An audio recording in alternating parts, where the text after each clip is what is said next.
Welcome to the Smarter Soccer Podcast. In this episode, we discuss unforced errors.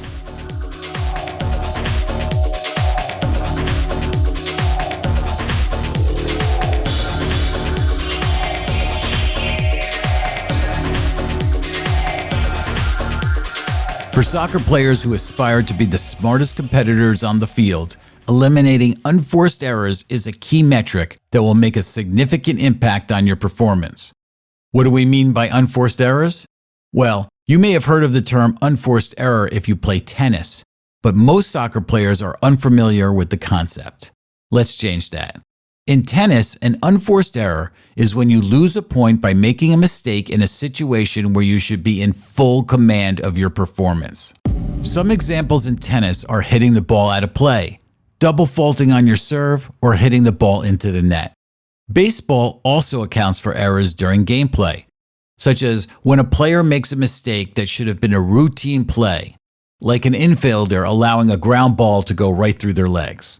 In soccer, there are also unforced errors. They may not get tallied as a stat in tennis or on a scorecard such as in baseball, but they happen all the time. Some examples in soccer are committing a foul throw-in by lifting up your foot, passing the ball directly to an opponent instead of one of your teammates, and not controlling a ball well when it's passed to you, giving it away to the other team. While sometimes it's poor technique that leads to an unforced error, most of the time it's a mental mistake.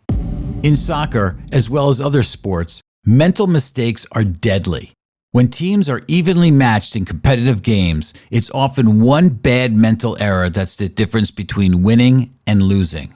We like to think that it's a star player's moment of brilliance or a series of incredible passes that result in one team simply passing the ball into the goal.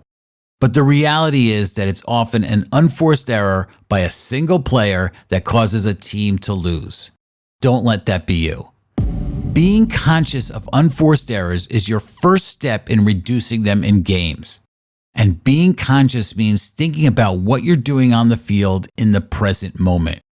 For example, if a ball goes out of bounds and you pick it up for a quick throw-in, don't forget the fundamentals and commit an unforced error. Think, ball behind my head, feet on the ground, now what's my best play? Megan's open, throw the ball. Don't get so excited to get Megan the ball that you forget the rules or proper technique and get called for a foul throw. It's these types of unforced errors that drive coaches crazy and will reduce your playing time. Thus, as you prepare for a practice, a game, or even training by yourself, reserve part of your brain to address not committing unforced errors. It will pay off time and time again. That's all for this episode of the Smarter Soccer Podcast. To learn more about Smarter Soccer, please visit smarter.soccer.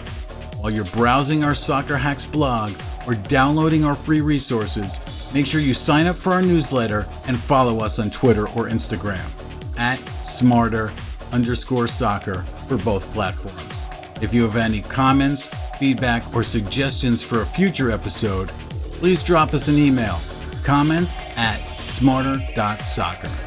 Thanks for listening. We'll see you next time.